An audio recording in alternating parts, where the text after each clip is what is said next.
I grew up in a culture where I was told what is the truth.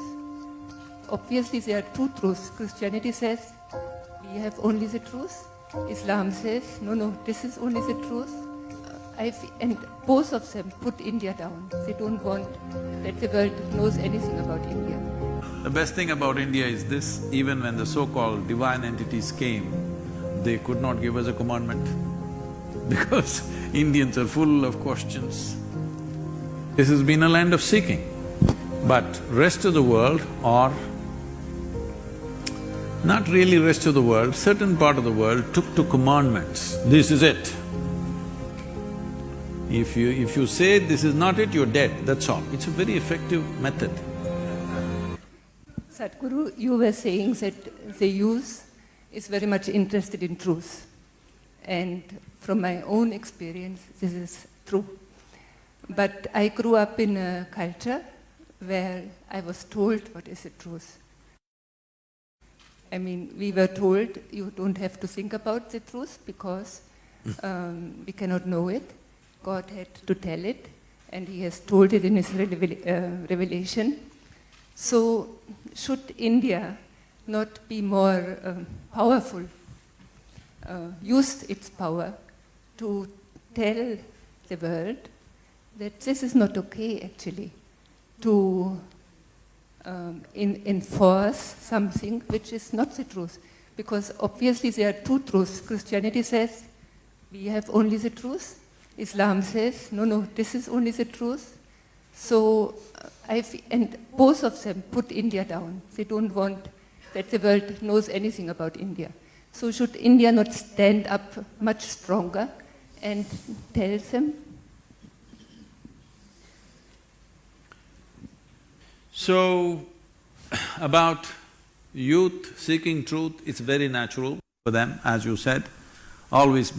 People have been told, this is the truth, this is a commandment. The best thing about India is this: even when the so-called divine entities came, they could not give us a commandment because Indians are full of questions. We were trekking in Tibet, and we had people from over 40 countries, and one Indian person who lives in United States stood up to ask a question, and the question went on for over 8 minutes. Question inside a question, inside a question, inside a question, like that. All the other, Indians are okay, but the rest of the people are, what kind of question is this? Then I said, see, this is an Indian issue. We've spent thousands of years asking questions and questions and questions. We can make a question itself an hour long. Then one Chinese lady who was traveling with us, she said, yes, Sadhguru, I worked in United Nations for 23 years. Only Indians ask questions, nobody else asks questions. You just see, Shiva came and he opened his mouth and his wife asked him a million questions. Krishna, after many years of waiting, obviously he couldn't talk to Arjuna for a long time, obviously. He chose an extreme moment of war. There he tries to teach him something, the guy asks him hundreds of questions. So, as I said earlier, this has been a land of seeking. But rest of the world, or not really rest of the world, certain part of the world took to commandments. This is it. If you say this is not it, you're dead, that's all. It's a very effective method. Yes. See, there are two ways of handling a question. Either you answer the question or kill the questioner. If I answer your question, you'll come up with one more question. But if I take care of you, there is no more question. So they adopted this methodology. Anybody who asks a question is dead. So after some time, the whole society feared to ask questions. See, people are very proudly talking about secret schools in Europe and secret schools in Middle East. Why were schools secret? Because you would be dead otherwise. Hello? Why is a school, a place of learning, a secret? Because if you learn something that I don't approve, you're dead. That's why. There are no secret schools in India. All kinds of things were done. In the same generation, all kinds of things were done, most unthinkable things were done, but as long as people are in pursuit, other people said, okay, we don't like that, so they kept away and they pursued something else. But there never was persecution because we created a culture of seeking, not of believing. The moment you believe something, see, we must understand this.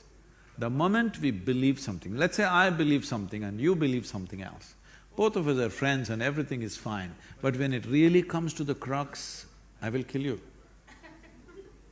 Because I believe this is it and you believe that's it.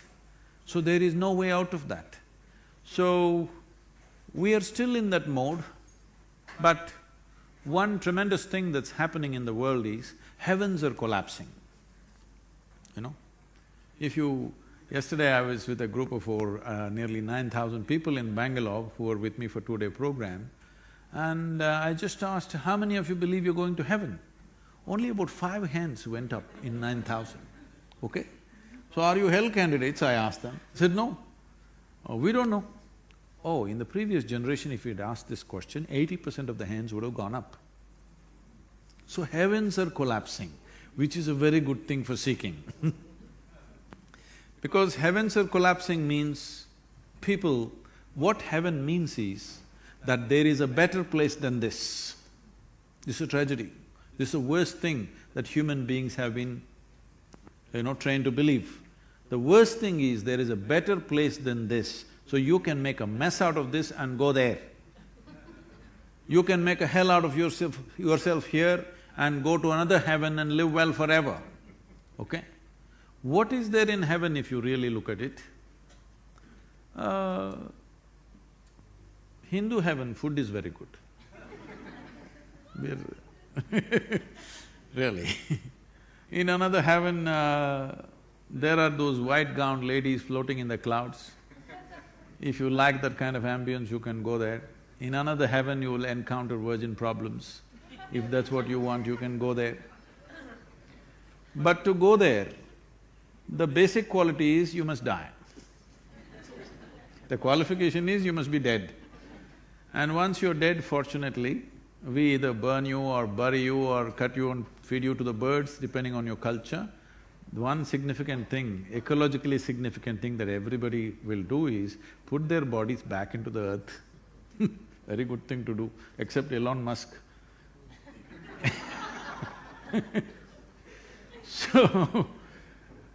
So you went to heaven, you don't have a body, you left your body here and went to heaven. Now what do you do with good food and virgins? So I'm saying, right now for the first time in the history of humanity, more number of human beings are beginning to think for themselves, especially women. 100 years ago, most women were not allowed to think. The whole structure of most societies in the world were such, they're just not allowed to think for themselves. For the first time, men and women are beginning to think. Whether thinking right or wrong is not the point, they're beginning to think. Once they begin to think, a logical structure evolves in their mind. Once a logical structure evolves in their mind, anything that's illogical will collapse. So heavens are collapsing. Because of this, you will see an enormous increase in consumption of alcohol and drug abuse. This is because there is no better place to go. Right here you want to do everything.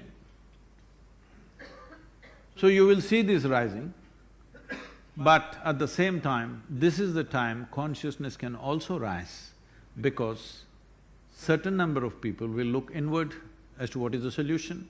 So how much of the human population will we turn inward is the challenge of this generation. This is the challenge for which we live. We must see maximum number of people turn inward rather than turning to chemicals. Today it is said 70% of US population is on prescription medication. Another 30% of course buys it off the back street. 38% of European population is on psychiatric medication. And the use of alcohol and drug is rising like never before. If you look at India as a society, in the last 25 years, it must have gone up by 10,000%. What do you say?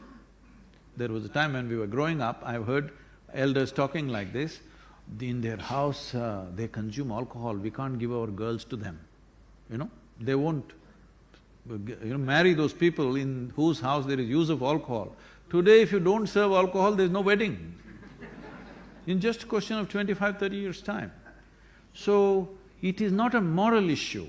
The problem is this, I'm not looking at it as a moral issue at all, because after all, everybody is seeking, you must understand this. Whether they're going for to the bar or to the temple, the problem is just this, they are seeking for pleasantness and profoundness of life. Somebody thinks it's in the temple, somebody thinks it's in the bottle, but they're seeking the same thing. So the important thing is to make them see everybody is seeking the same thing, but which is more sustainable, which will really work for us, is the thing. In the next 30 to 40 years' time, if we don't do the right things in the next 10 to 15 years' time, there is a window of somewhere between 15 to 30 years' time. In this, if we don't make a serious turnaround in the human consciousness, you will see 90% of humanity will be on chemicals.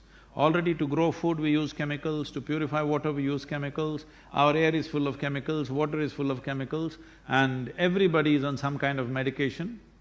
From children to old people, everybody is on medication. When everybody is on chemicals, then it's very hard to turn those human beings around. Before a large number of human beings or a huge percentage of human beings become chemically controlled, we must turn human consciousness around. This is the responsibility of this generation. This is our time on the planet. What are we going to make out of it is our business. Please, let's make it happen.